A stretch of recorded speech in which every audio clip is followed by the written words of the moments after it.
రాయచుక బంగాళాఖాతంలో తీవ్ర అల్పపీడనం కొనసాగుతోంది. ఈ ప్రభావంతో ఏపీలో ఇవాళ తేలికపాటి నుంచి మోస్తారు వర్షాలు కురిసే అవకాశం ఉంది. రేపు పలు జిల్లాల్లో భారీ వర్షాలు పడతాయని ఐఎండీ అంచనా వేసింది.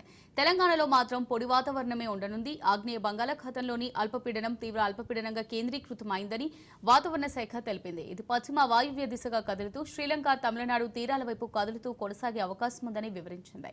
ఈ ప్రభావంతో ఆంధ్రప్రదేశ్లో 2-3 రోజుల పాటు వర్షాలు కురిసే అవకాశం ఉంది.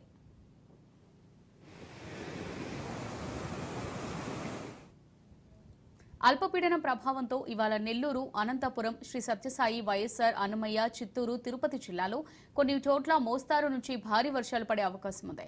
మరోవైపు బాపట్ల, పల్నాడు, ప్రకాశం, కర్నూలు, నంద్యాల జిల్లాలో కొన్ని చోట్ల తేలికపాటి వర్షాలు పడే అవకాశం ఉందని ఏపీ విపత్తుల నిర్వహణ సంస్థ వివరించింది. ఈ నేపథ్యంలో రైతులకు అధికారులు హెచ్చరికలు జారీ చేశారు.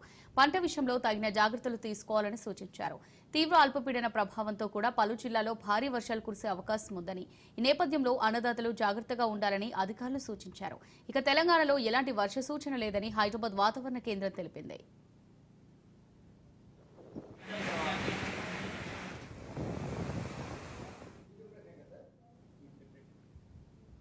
బంగాళాఖాతంలో తీవ్ర అల్పపీడన ప్రభావం తిరుమల క్షేత్రంలోనూ కొనసాగుతుంది.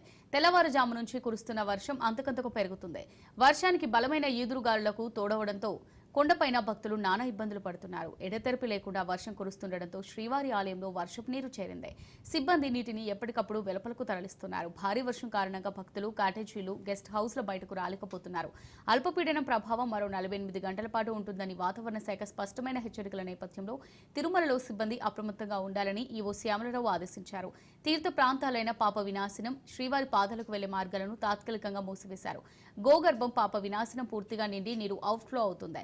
పాప వినాశనం జలాశయం గేటును 1 ఇంచు ఎత్తి నీరును విడుదల చేశారు.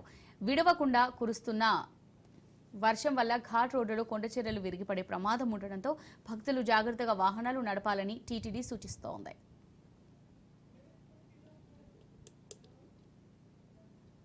బంగాళాఖాతంలో తీవ్ర అల్పపీడనం కొనసాగుతోంది. ఈ ప్రభావంతో ఏపీలో ఇవాళ తేలికపాటి నుంచి మోస్తారు వర్షాలు కురిసే అవకాశం ఉంది.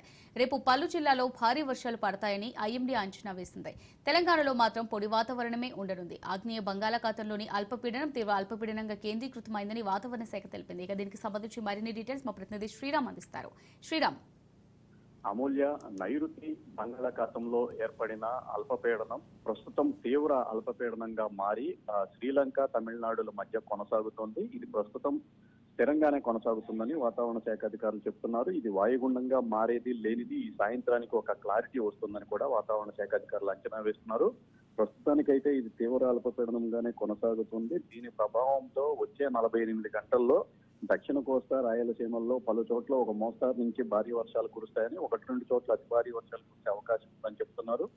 ముఖ్యంగా నెల్లూరు, చిత్తూరు జిల్లాల పైన దీని ప్రభావం కొంచెం ఎక్కువగా ఉండే అవకాశం ఉందని కూడా చెప్తున్నారు. రాయలసీమలో తేలికపాటి జల్లులు కురుస్తాయని చెప్తున్నారు. రేపటి నుంచి కోస్తా తీర ప్రాంతాల్లోని పలు జిల్లాల్లో కూడా ఒక మోస్తారు నుంచి భారీ వర్షాలు కురిసే అవకాశం ఉందని అంచనా వేస్తున్నారు. ఒకవేళ ఈ తీవ్ర అల్పపీడనం కనుక మరింత బలపడి వాయుగుండంగా మారితే దీని ప్రభావం ఆంధ్ర అంతటా కూడా ఉంటుందని, ముఖ్యంగా దక్షిణ కోస్తా పైన ఎక్కువగా దీని ప్రభావం ఉంటుందని చెప్తున్నారు. ఇప్పటికే ఈ తీవ్ర అల్పపీడనం కారణంగా సముద్రం కొంత అల్లకల్లోలంగా ఉంది. మరోవైపు వ్యవసాయదారులు మాత్రం అప్రమత్తంగా ఉండాలని వాతావరణ శాఖ అధికారులు హెచ్చరిస్తున్నారు. ప్రధానంగా ఈ ధాన్యం ఆరబెట్టుకున్న రైతులు వాటిని సురక్షితంగా ఉంచేలా చర్యలు తీసుకోవాలని కూడా ఇప్పటికే సూచించారు. ముఖ్యమంత్రి కార్యాలయం కూడా దీనిపైన ఒక ప్రకటన చేసింది. ముఖ్యంగా రైతులు జాగ్రత్తగా ఉండటంతో పాటుగా ఈ వ్యవసాయ ఉత్పత్తులు నష్టపోకుండా అవసరమైన చర్యలు తీసుకోవాలని సూచించింది. అలాగే కలెక్టరేట్లకు సంబంధించి కూడా వాళ్ళకు కూడా కొన్ని సూచనలు చేశారు. రైతులు ధాన్యం తడవకుండా కప్పుకోవడానికి అవసరమైన టార్పాలిన్లు వాటిని సప్లై చేయాలని కూడా సూచించడం జరిగింది. మొత్తానికైతే ఈ అల్పపీడన ప్రభావం మరో 3-4 రోజులు రాష్ట్రం పైన అయితే ఉండే అవకాశం ఉంది. ఇది వాయుగుండంగా మారిన తర్వాత మాత్రం కోస్తా అంతటా కూడా భారీ వర్షాలు కురుస్తాయని వాతావరణ శాఖ హెచ్చరిస్తోంది. Amulya. Right, thanks for the update Sriram.